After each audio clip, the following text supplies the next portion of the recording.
conditional election, limited atonement, irresistible grace, sama perseverance of saints. Nah, nalar ini saya mau rangkai dulu kenapa ajaran Calvinis ini seolah-olah benar, gitu. Seolah-olah benar. Saya katakan seolah-olah benar karena begini. Coba saya artikan dulu ya, ini total depravity itu rusak total. Apakah benar ini rusak total? Kalau manusia sudah rusak total, nah ini nalarnya seolah-olah benar gitu ya. Tapi nanti akan saya bantah ini mereka itu nalar ini seolah-olah benar. Total depravity itu artinya rusak total. Jadi menurut Calvinis manusia itu rusak total, bobrok total, hancur total gitu. Kalau sudah hancur total, ini dilanjutkan dengan unconditional election, pemilihan tidak bergantung kondisi.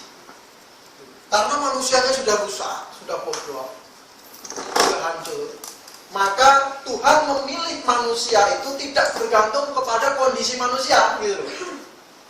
Tidak bergantung kepada kondisi manusia.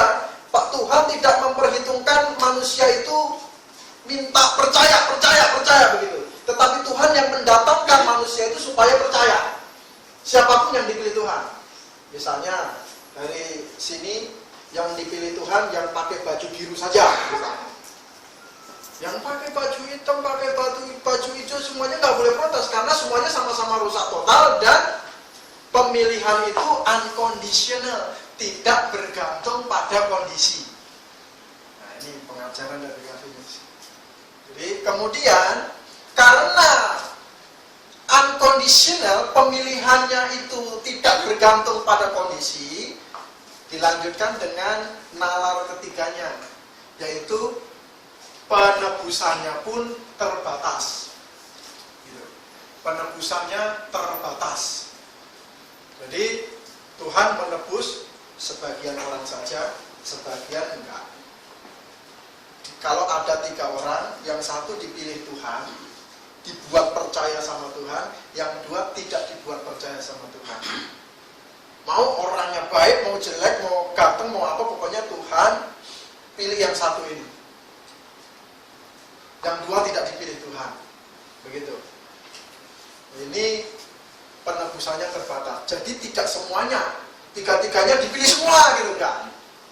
Namanya terbatas penebusannya. Nah, kemudian nalar keempat, tulip di I-nya ini anugerah yang tidak bisa ditolak. Dari ketiga-tiga orang ini, dari nalar tadi, karena penebusannya terbatas, dari 3 orang ini, yang 2 tidak dipilih Tuhan, yang 1 dipilih Tuhan, dibuat percaya Tuhan, maka yang 1 ini nggak bisa nolak.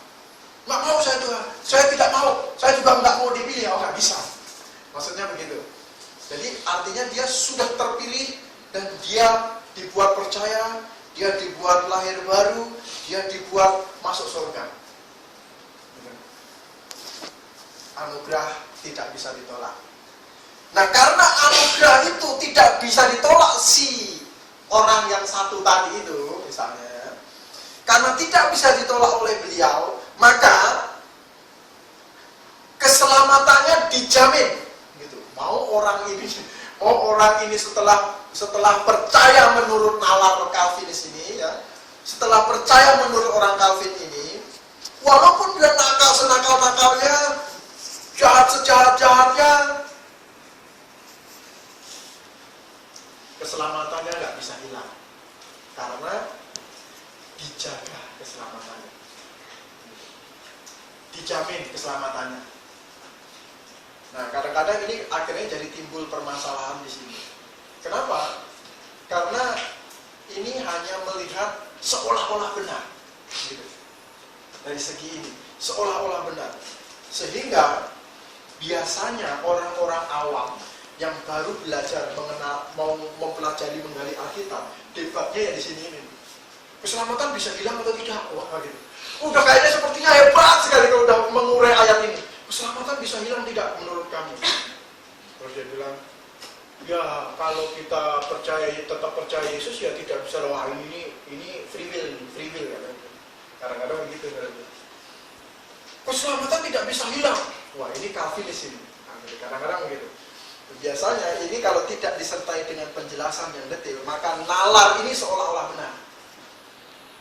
Nah, saya akan buktikan bahwa nalar ini salah total.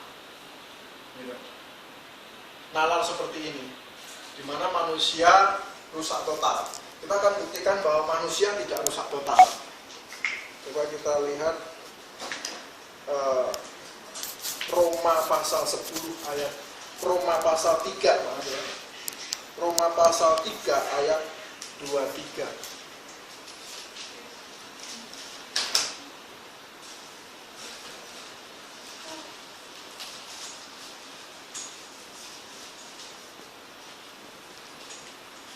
Roma pasal 3 ayat 23. Roma 3 ayat 23. Karena semua orang telah berbuat dosa dan telah kehilangan kemuliaan Allah. Ya. Karena semua orang telah berbuat dosa dan telah kehilangan kemuliaan Allah. Ini. Nah, kata kehilangan ini ditafsirkan oleh Calvinis sebagai rusak total. Itu kan manusia sudah hilang kemuliaannya, sudah total kehilangan. Padahal di dalam bahasa Yunani-nya itu husterio. Husterio itu mengkeret, kalau orang Jawa bilang. Kamsok, jadi mengkeret, mengecil, atau melemah. Kalau kita bisa artikan, mengkeret, mengecil, atau melemah kemuliaan Allah. Jadi bukan entah hilang, terus gak tahu kemana hilangnya begitu. Bukan itu, tetapi husterio ini adalah kamsot atau mengkeret, kalau kita bilang mengecil, mengkeret, melemah, gitu ya. Jadi ini jadi tidak benar teori total depravity ini. Roma, Alkitab menjawab di Roma pasal 3 ayat 23 dengan kata husterio. Kemudian unconditional election, ya. Pemilihan tidak bergantung kondisi. Ini dibantah oleh Alkitab di dalam Efesus pasal 1. Nah, ini coba perhatikan Efesus pasal 1 menarik. Terus besar-besar. Efesus pasal 1. Intinya ayat 9 sampai 13. Efesus pasal yang pertama ayat 9 sampai 13. Sebab ia telah menyatakan rahasia kehendaknya kepada kita sesuai dengan rencana kerelaannya, yaitu rencana kerelaan yang dari semula telah ditetapkannya di dalam Kristus sebagai persiapan kegenapan waktu untuk mempersatukan di dalam Kristus sebagai kepala segala sesuatu, baik yang di surga maupun yang di bumi. Aku katakan di dalam Kristus, karena di dalam Dialah kami mendapat bagian yang dijanjikan. Kami yang dari semula ditentukan untuk menerima bagian itu sesuai dengan maksud Allah yang di dalam segala sesuatu bekerja menurut keputusan kehendaknya, supaya kami yang sebelumnya telah menaruh harapan pada Kristus boleh menjadi puji-pujian bagi kemuliaannya.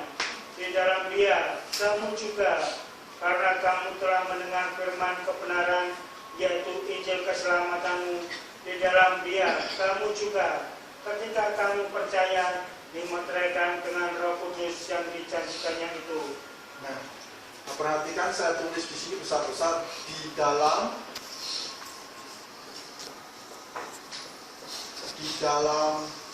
Dia. dalam Dia. Saya gambar salib ini.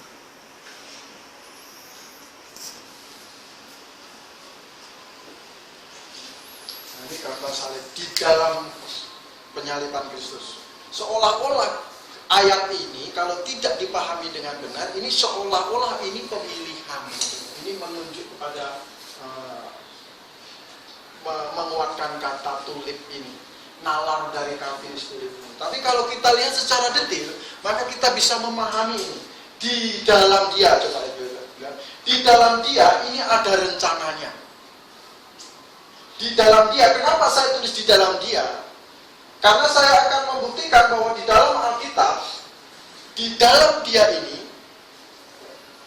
untuk semua manusia. Gitu. Jadi Kristus mati, kata di dalam Dia itu di dalam penyaliban Kristus maksudnya. Bukan di dalam Dia itu di dalam surga sana, tetapi di dalam Dia, di dalam penyaliban Kristus, kematian Kristus di kayu salib. Maka saya menggambarkan di dalam Dia itu di dalam penyaliban Kristus. Di ayat 13 dibuktikan, di dalam Dia kamu juga, karena kamu telah mendengar firman kebenaran, yaitu Injil keselamatanmu. Nah, ini. Di dalam Dia kamu juga, ketika kamu percaya, ya, dimateraikan dengan Roh Kudus yang dijanjikannya ini. Jadi di dalam Dia itu di dalam penyaliban Kristus, gitu. Di dalam penyaliban Kristus. Nah, ini saya akan tunjukkan bahwa ini di dalam penyaliban Kristus ada kata percaya.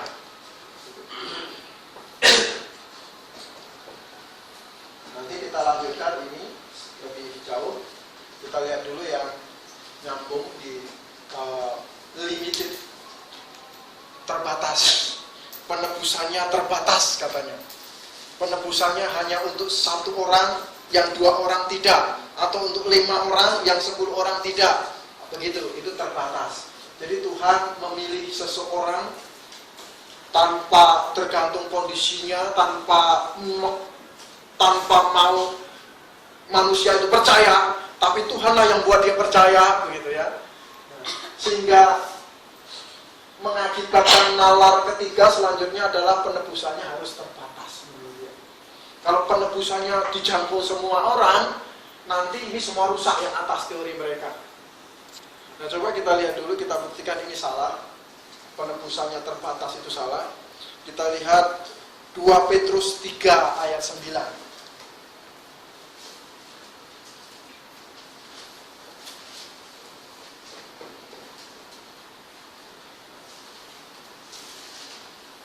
Petrus pasal 3 ayat yang ke-9. Tuhan tidak lalai menepati janjinya, sekalipun ada orang yang menganggapnya sebagai kelalaian. Tetapi Dia sabar terhadap kamu, karena Ia menghendaki supaya jangan ada yang binasa, melainkan supaya semua orang berbalik dan bertobat. Ini ayat ini perhatikan. Ini melawan limited, penebusan terbatas. Tuhan menghendaki semua orang bertobat, tidak pilih satu-satu. Jadi Allah kita itu Allah yang konsisten, Allah yang benar, Allah yang baik, Allah yang dipercaya. Kalau di satu pihak dia ngomong, saya pengen semuanya itu selamat, tapi tanpa bergantung kondisi apa-apa, saya pilih istri saya ini selamat, yang lainnya enggak. Itu saya sebenarnya pengen semuanya selamat enggak? Ini Allah yang paling tidak konsisten menurut saya kalau seperti itu. Kalau Allah bilang, saya pengen semuanya selamat, maka saya juga tidak lihat kondisi kalian seperti apa, tapi dengan syarat. Harus dengan syarat, yaitu apa? Percaya di dalam Dia. Kan begitu. Jadi adil, siapapun boleh, kan begitu. Nah, ini kehendak Tuhan itu supaya semua orang selamat. Tidak pilih sebagian-sebagian. Allah macam apa kalau bicara begitu? Di 2 Petrus 3 ayat 9 bilang, saya pengen sekalian semua selamat, tapi saya pilih satu-satu, tidak bergantung kondisi kalian. Yang satu tidak, yang satu iya. Nah, ini bahaya. Jadi ini di sini. Kemudian di dalam penyaliban Kristus atau di dalam Dia itu untuk semua orang. Gitu. Jadi bukan terbatas penebusannya, tetapi untuk semua orang. Bukan limited, tapi semua orang. Coba kita lihat Ibrani. Jadi 2 ayat ini penting. Ibrani pasal 2 ayat 9. Saya tulis lagi. Bisa Ibrani pasal 2 ayat 9. Ibrani pasal 2 ayat yang ke-9. Tetapi Dia yang untuk waktu yang singkat dibuat sedikit lebih rendah daripada malaikat-malaikat, yaitu Yesus, kita lihat, yang oleh karena penderitaan maut dimahkotai dengan kemuliaan dan hormat, supaya oleh kasih karunia Allah ia mengalami maut bagi semua manusia. Mengalami maut bagi semua manusia, bukan terbatas, tetapi semua manusia dapat. Ibaratnya itu pembagian tiket. Tuhan bagikan tiket untuk semua manusia melalui salib Kristus. Tiket ke surga dibagikan rata semua manusia, dari kecil sampai besar, siapapun dia. Di dalam Dia dibagikan untuk semua manusia tanpa kecuali, karena di dalam dasar Ibrani, di dalam kitab Ibrani tadi tidak ada pengecualian, semua manusia. Jadi penyaliban Kristus untuk semua manusia, tidak terbatas. Jadi penebusan tidak terbatas, tetapi penebusan itu diratakan untuk semua manusia.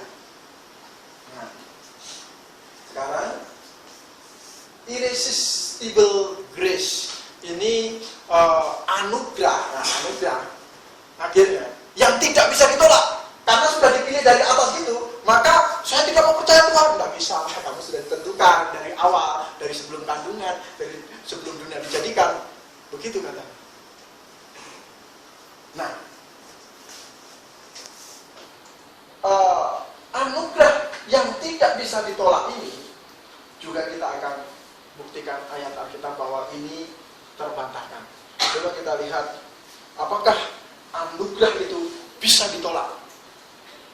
Coba kita lihat di Yohanes pasal 5 ayat 40.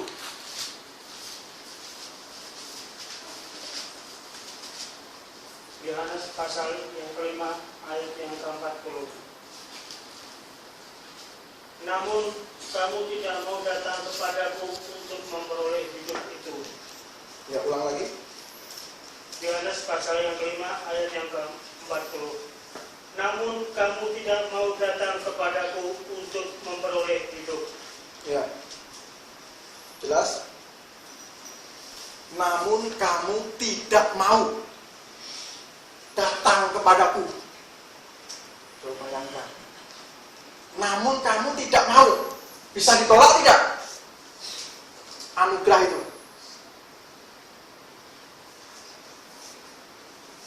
Namun kamu tidak mau, katanya. Yohanes pasal berapa tadi?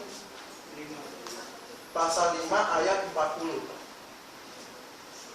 Namun kamu tidak mau untuk memperoleh hidup itu. Coba bayangin. Bagaimana itu irresistible grace? Bisa ditolak. Jadi, nalar yang benar, penebusan di dalam Dia ini untuk semua manusia. Dan semua manusia berhak untuk percaya, berhak untuk tidak percaya.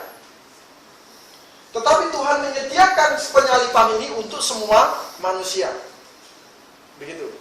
Jadi manusia itu berhak untuk percaya, berhak juga untuk tidak mau percaya. Maka di dalam muncullah Yohanes pasal 5 ayat 40. Harusnya muncul lagi ayat 41. Oh, sekalipun kamu tidak mau, kalau aku mau, kamu mau ngomong apa? Harusnya begitu ayatnya. Paling tidak bunyi sejenis itu. Artinya itu mau mendukung bahwa irresistible grace ini benar ayat itu. Jadi Yohanes pasal 5 ayat 40 itu bisa mereka menolak kasih karunia. Orang beritain Injil, ternyata banyak juga yang menolak. Nah, kemudian kita lihat lagi ayat yang selanjutnya, Roma pasal 2. Nah, ini yang lebih dalam lagi. Roma pasal 2.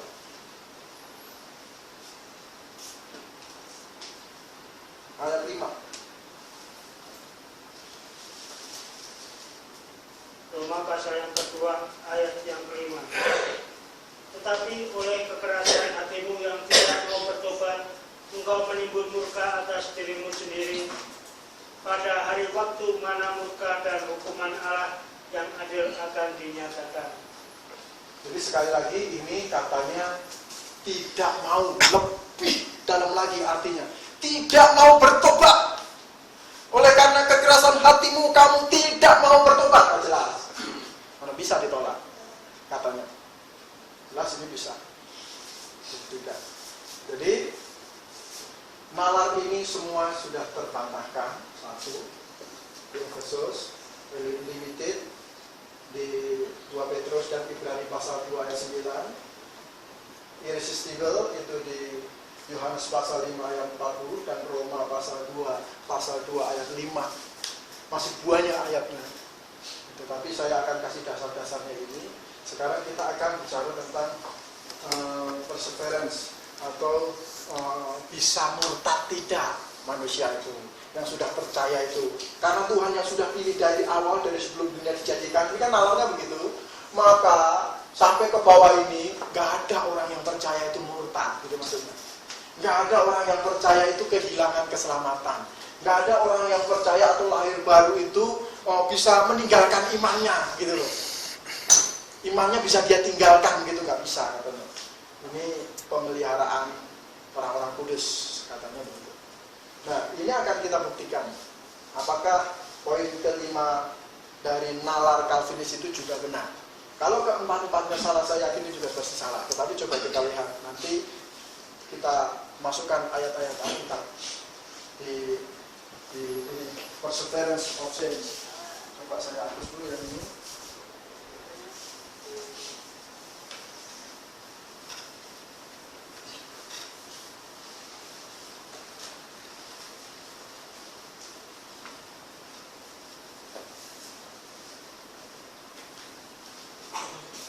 Kita lihat, kita buka sekarang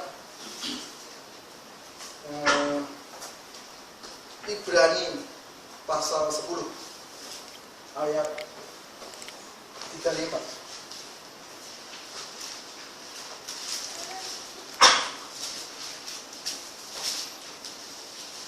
Ibrani pasal yang ke-10 ayat yang ke-35. Sebab itu janganlah kamu melepaskan kepercayaanmu, karena besar upah yang menantinya. Nah, ini penting ini. Saya tulis Ibrani pasal 10 ayat 35. Kenapa saya tulis besar-besar? Karena sampai saat ini belum ada yang bisa menjelaskan ayat ini secara detail, mantap menurut saya.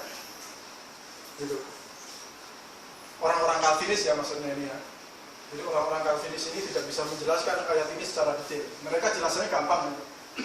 Oh, itu sebenarnya sebelumnya belum percaya memang. Percaya-percayaan. Gampang kan jelasinnya. Itu sebenarnya memang aslinya itu belum sungguh-sungguh percaya. Cuma percaya-percaya aja. Percaya tapi belum berakal katanya. Ada aja begitu. Percaya tapi belum berakal. Nah, kalau orang koma diinjilin terus percaya Yesus, dia sudah berakar belum itu? Masuk surga apa enggak? Nah, ini akhirnya penjelasannya menurut saya tidak bisa dipertanggungjawabkan. Janganlah kamu melepaskan kepercayaan. Nah, di dalam grammarnya itu ada mood. Ini saya tulis lagi nih. Ini kita harus hafal sekali nih. Subjunctive. Di dalam grammar bahasa Yunani ada mood subjunctive namanya. Atau conditional sentence.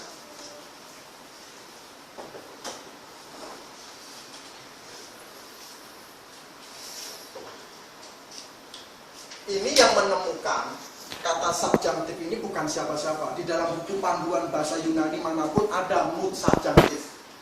Jadi mood subjunctive ini bukan bikinan siapa-siapa, bukan bikinan orang-orang yang menolak tulip, bukan. Tapi subjunctive mood ini memang ada di dalam buku panduan, memang sudah patren dari sana, grammar Yunani punya gitu. Jadi tidak dibuat siapa-siapa. Nah, subjunctive mood atau conditional sentence ini ada di dalam kata melepaskan itu tadi. Boleh dicek nanti di kata melepaskan.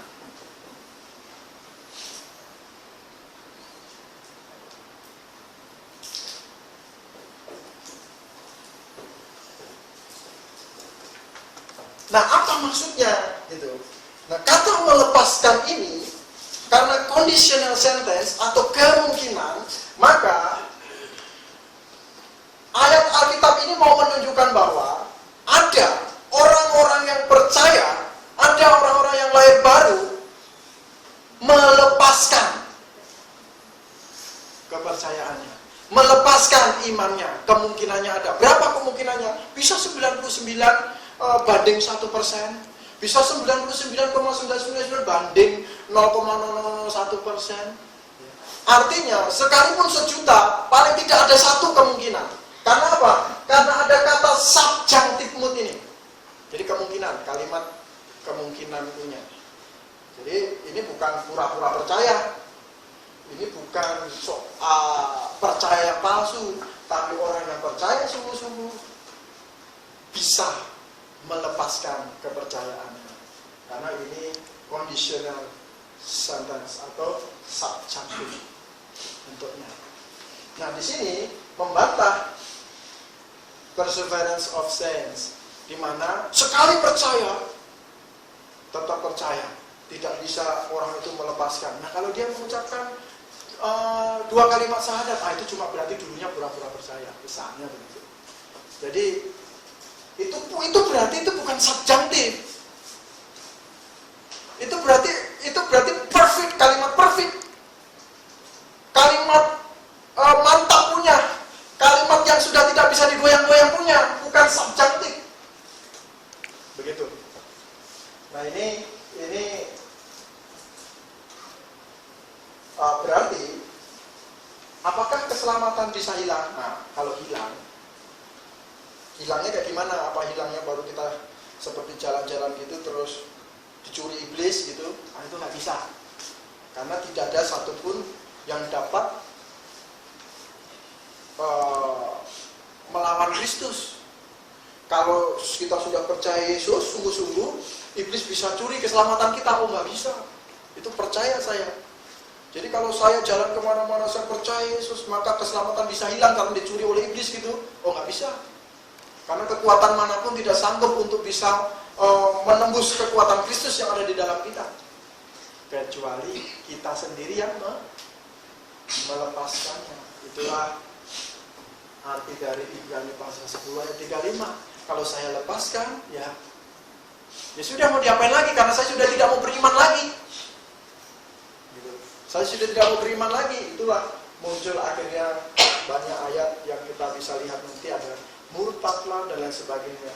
Tapi yang jelas intinya itu ada satu mood subjunctive yang tidak bisa yang memberi kekuatan kita. Makanya banyak sekali ayat yang menentang perseverance of saints ini dengan kata-kata tetaplah, teguhlah berpegang, tetaplah di dalam Kristus, teguh berpegang, kan begitu. Kenapa ayat-ayat itu diperlukan? Karena supaya manusia jangan ada kemungkinan negatif untuk melepaskan ini. Begitu. Supaya jangan ada kemungkinan negatif ke situ. Ya baik, jadi 5 poin ini kita sudah bahas. Ada pertanyaan? Bapak Ibu? Ini biasanya mereka orang-orang Calvinis membingungkan pertanyaannya dengan berkata keselamatan bisa hilang tidak gitu. Kita perlu jelas juga. Masa kita ada yang curi keselamatannya? Siapa yang mau curi? Kalau sudah percaya Yesus, siapa yang bisa curi keselamatan kita? Tidak bisa. Jadi nggak bisa hilang. Tetapi kalau kita sendiri tidak mau percaya Yesus, mau apa lagi, kan begitu. Itu kesimpulannya sebenarnya. Jadi ini penjelasan tentang tulip atau keselamatan bisa hilang tidak, penjelasan nalar Calvinis itu tadi alkitabiah atau tidak, ya. Ini. Jadi sebenarnya kalau kita lihat ini, maka kita perlu menggali Alkitab itu lebih dalam dari segala sisi. Kalau koin itu dari dua sisi, kalau bisa dari sisi samping juga bisa. Jadi 4 dimensi, jangan sebelah sini juga gitu. Nanti semuanya dilihat atas bawah, karena Allah itu selain Maha Kasih, juga Allah itu Maha Tahu, Maha Kuasa, berbagai macam dimensi kita mesti lihat. Begitu. Sampai di sini, Pak, ada yang mau menambahkan, bertanya, dan lain sebagainya? Ya, Pak Haret. Kalau kesimpulan dari sini semua, segala sesuatu di dalam tangan manusia, benar atau tidak? Oh, itu tidak benar. Segala sesuatu Atau berhubungan dengan keselamatan atau dengan ini? ya, oke. Oke, benar atau tidak? Tidak benar. Saya salah atau tidak? Kalau segala sesuatu 100% bergantung manusia juga tidak bisa. Kenapa begini? Saya hapus ini. Kalau segala sesuatu bergantung manusia, maka harus seperti ini nalarnya. Oke, dan saya maksudnya keselamatan saya. Ya, keselamatan Pak Karel misalnya, Ya, bergantung oleh saya sendiri. Kan ini untuk percaya. Ya, dari konsekuensi itu keselamatan saya. Tidak, saya jawab tidak. Tetapi untuk percaya, saya jawab iya. Untuk keselamatan, tidak. Kenapa? Karena perlu ada salib. Nah, ini yang membedakan kan? Gitu. Perlu ada salib. Kalau tidak ada salib, berarti kepercayaan itu bergantung saya. Saya cari kemana saja. Bergantung saya. Tapi karena ada salib, itu kan namanya sudah dari Tuhan. Jadi keselamatan, kalau kita gambarkan keselamatan, itu 100% dari Tuhan. Nah, Itu jelas maksudnya. Sambung dengan ini tergantung 100% dari saya. iya betul. Pak Karel punya maksud Kesimpulannya. untuk. Nah, sekarang Pak Karel punya maksud begini. Nah, untuk kesini, untuk percaya. Ya. Nah, ini untuk percaya 100% dari Pak Karel sendiri. Tapi kalau Pak Karel untuk keselamatan nggak bisa, karena perlu jalan dulu Ini jelas. dari Tuhan. Oke. Kalau begitu, apakah kita tidak main Allah dalam posisi ini? Maksudnya main atau main Maksudnya, kita bermain ambil Allah. posisi Allah sehingga saya bisa menentukan keselamatan saya. Allah tidak terlibat. Iya. Saya sendiri di sini. Ya. Apakah ini bukan seperti kita main? Oh, Allah terlibat. Allah tidak terlibat itu begini. Allah tidak terlibat itu saya kalau hilangkan salibnya, itu Allah tidak terlibat karena kita cari sendiri. Gitu, ya. Tapi kalau menggunakan salib Kristus atau rencananya, tadi kan di Efesus itu disebutkan rencana Allah itu di dalam ini, di dalam Dia penyaliban Kristus. Nah, bagaimana keterlibatan Allah? Keterlibatan Allah itu sudah sebegitu baik, membagikan satu-satu semua. Maksudnya begitu. Kepada 100% manusia, tinggal saya mau ambil atau tidak tiket itu, mau percaya tidak. Jadi peran Allah 100% selalu ada, bukan tidak ada. Yaitu apa? Melalui penyaliban Kristus. Maka dibagikan rata. Kenapa harus dibagikan rata dan tidak ditentukan kamu saya buat percaya, kamu tidak? Karena apa? Karena Tuhan itu juga Maha Kasih, Maha Murka. Kalau Dia Maha Kasih dan Maha Murka itu digabung, maka begini. Kalau saya itu dipilih tanpa, nah misalnya ya, kalau saya itu dipilih dan istri saya tidak dipilih, gitu ya, itu tanpa peran saya, gitu ya, maka istri saya akan bertanya, di mana maha kasihnya Allah? Terus maha murkanya juga di mana? Gitu ya, tidak adil. Tetapi kalau 100% peran Tuhan itu dipakukan di kayu salib, maka murka itu bisa diperlihatkan dengan apa? Kamu tinggal percaya, kamu tidak mau. Nah, terus kemahakasihan itu juga bisa diperlihatkan dengan apa? Ketika orang, ya Tuhan saya percaya, gitu. Saya percaya. Sehingga di Yohanes 3:16 kan jelas, karena begitu besar kasih Allah akan dunia ini, sehingga setiap orang yang percaya. Jadi percaya itu sebenarnya dikatakan ada keterlibatan Allah tidak? Iya, kalau dia percaya kepada salib. Maksud Pak Karel mungkin begini Pak, ada ayat Tuhan memanggil melalui Injil. Nah itu keterlibatan Tuhan di situ. Sehingga orang ini bisa kenal Injil dan bisa percaya. Saya juga mau menambah satu hal. Kalau kita lihat kehidupan Martin Luther, kita menyadari bahwa Martin Luther merasa tidak bisa percaya kepada Allah karena dosa. Ya betul. Dia terikat, tapi dia tidak bisa memecahkan ini. Oleh karena itu, Allah harus kontrak dulu. Kalau dia tidak kontrak, saya tidak bisa ambil keputusan untuk terima apa yang disediakan dalam salib ya. Ini menjadi tantangan untuk pandangan ini. Apakah untuk salah di sini atau ada keadaan manusia seperti itu? Ya. Menyambung dari pertanyaan sekalian begini Pak Karel. Jadi sebenarnya menyambung dari pertanyaan tadi Bapak Yus itu begini. Kata memanggil melalui Injil itu adalah melalui penyalipan. Penyalipan Kristus itu sudah memanggil namanya, bukan memanggil melalui panggilan. Kalau memanggil melalui panggilan pribadi, nah ini lain cerita. Pembahasannya lain. Melalui panggilan pribadi, bukan melalui Injil, tapi melalui panggilan pribadi. Hei, percaya kamu. Aduh, percaya. Tapi kalau melalui Injil, itu melalui penyalipan, itu pemanggilan namanya. Gitu. Pemanggilan untuk semua manusia. Maka di dalam Ibrani pasal 29 tadi jelas itu untuk semua manusia. Itu Injil. Untuk semua manusia itu Injil, gitu. Nah, di Efesus pasal 1 ayat 13 dijelaskan akhirnya siapa yang percaya karena Injil, gitu. Jadi siapa yang percaya kepada Injil? Ada siapa yang, ini kan bicara siapa percaya.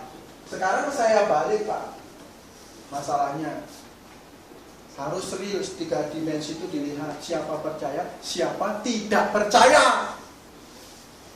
Jadi ke sini bertolak belakang. Siapa tidak percaya? Nah, ini yang perlu dipikir.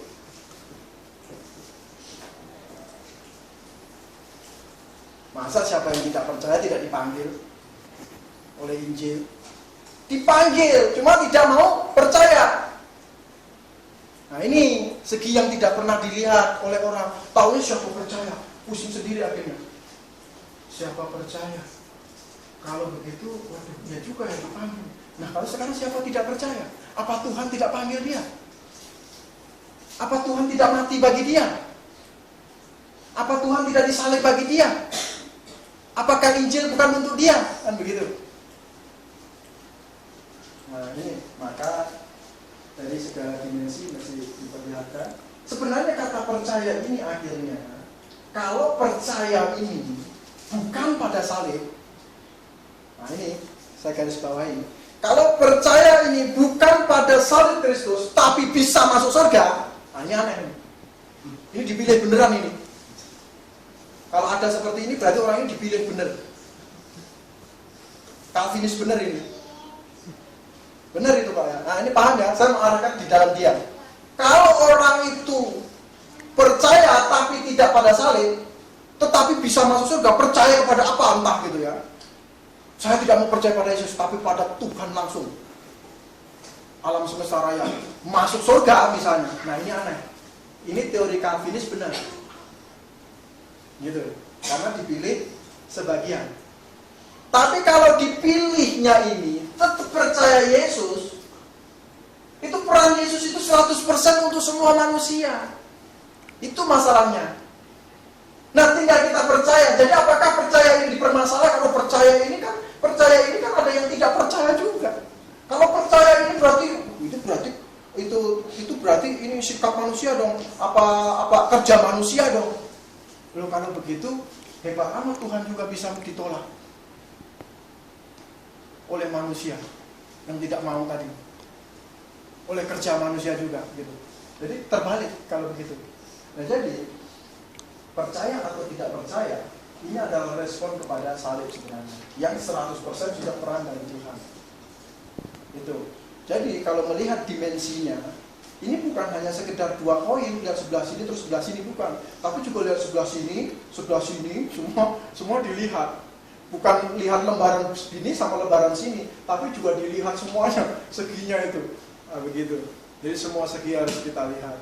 Kalau kita bicara pemilihan, kita juga perlu bicara, kenapa orang tidak dipilih. Nah, miskomunikasi orang Calvinis itu adalah ketika memahami penyaliban Kristus untuk semua manusia. Begitu. Kalau penyaliban Kristus untuk semua manusia, maka peran itu 100%. Maka Tuhan bilang, akulah jalan dan kebenaran dan hidup. Bahkan di bawah kolong langit itu tidak ada nama lain yang olehnya bisa diselamatkan. Ini. Nah kalau Calvinis tadi nalarnya benar, maka saya percaya langsung ke sini, gitu. Tanpa melalui ini. Nah ini baru Calvinis sejati. Dipilih memang langsung dia itu. Yang lainnya harus percaya Yesus, dia langsung. Gitu. Yang lainnya harus bertobat percaya Yesus, dia langsung dapat dispensasi pemilihan tanpa kondisi. Nah itu terbatas benar itu kalau itu penebusannya. Itu penebusannya terbatas sekali kalau itu. Jadi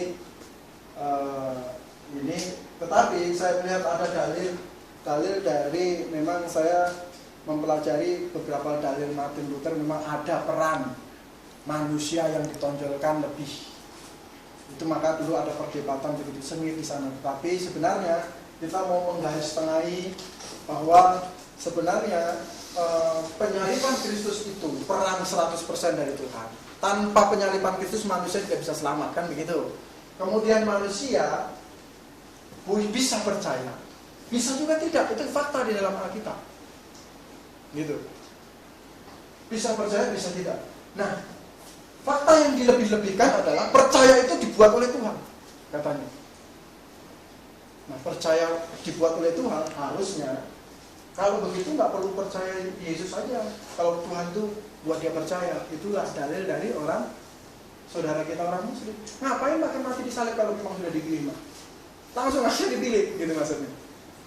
Nah, itulah yang saya bilang tadi. Kalau percaya menurut dalil Calvinis benar, dia harus percaya bukan pada Kristus, tapi percaya langsung pakai jalan pintas. Itu baru benar teori dia. Tulipnya itu baru benar. Tapi karena dia harus percaya Yesus juga. Nah ini, pada Yesus untuk semua manusia. Nah ini yang harus kita pahami. Ada yang menolak, ada yang tidak mau, ada yang percaya, ada yang tidak percaya. Itu yang harus kita pahami faktanya.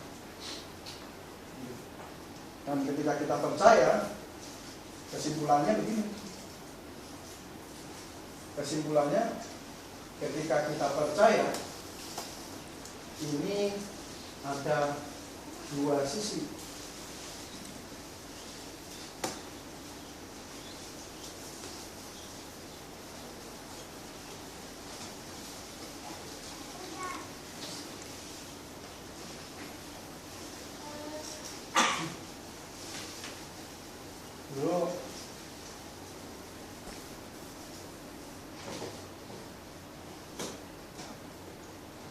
Jadi dulu di kelas Pak Cento menggambarkan dua pintu begini.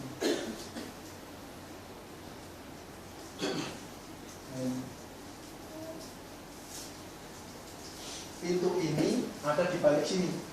Jadi yang ini tuh ada di sini. Ini ada di sini, ini depannya, gagang pintu depan, gagang kunci depan. Ini yang belakang ini. Ini yang di sebelah sananya. Dia itu nulis di sini kata bertobat.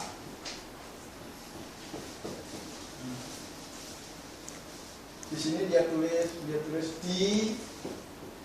dipilih. Kayak kita makan nasi padang. Kita masuk, tulisan selamat datang. Begitu duduk, kita makan, di baliknya tembok itu tulisan selamat menikmati. Nah, begitu. Sama. Begitu kita disuruh di sini bertobat. Wah, ada yang bertobat nih. Ada yang bertobat pada salib ya. Ini saya gambarin lagi supaya jangan itu peran manusia 100% karena ada salib. Kalau peran serta manusia 100% itu tidak ada salib langsung. Bertobat, percaya kepada Yesus. Wah, dibuka. Begitu sudah duduk, PA, waduh, tahu saya dipilih. Begitu. Begitu sudah di dalam, baru tahu kita dipilih. Ini belum apa-apa sudah bicara dipilih, belum bertobat, bingung. Jadi orang yang dipilih adalah orang yang bertobat, itu betul faktanya. Jadi orang yang bertobat, nah kita mesti lihat dulu, baca dulu, bertobatlah. Sebab kerajaan Allah sudah dekat, nah kita bertobatlah. Buka pintu. Begitu di balik pintu ada tulisan dipilih. Nah, simpel kan sebenarnya. Bukan dipilih dulu, dipilih. Bertobatnya belakangan setelah buka pintu. Ibaratnya begitu. Ibarat kasarnya ya. Jadi yang duluan ya bertobat dong. Gitu. Bertobat pada apa? Pada salib. Gitu. Nah, bertobat pada salib 100% jalan Tuhan. Gitu. Bertobat pada salib begitu tahu, oh saya dipilih. Bukan saya dipilih duluan. Itulah muncul istilah baptis bayi. Baptis bayi ini muncul karena doktrin ini. Doktrin dipilih. Karena merasa sudah dipilih, dari bayi pun dibaptis. Karena sudah tahu dia dipilih, coba bayangkan. Tanpa bertobat dulu. Jadi yang duluan bertobat dulu. Setelah bertobat baru dipilih. Setelah itu, setelah bertobat, mengerti dia orang dipilih, baru minta tanda baptisan. Kan begitu, bukan dipilih dulu. Kalau dipilih dulu, makanya kecil-kecil sudah dibaptis. Bayi-bayi pun sudah dibaptis. Kenapa? Karena sebab ajaran ini. Dipilih dulu. Ya, kurang lebih begitu. Nanti ini topik cuma kulit ari. Kulit arinya. Nanti kapan waktu sekolah kita ini, sekolah minggu kita itu akan terus membahas lebih lagi, menggali lebih lagi secara detil. Oke, sampai di sini kita lanjutkan kebaktian kita.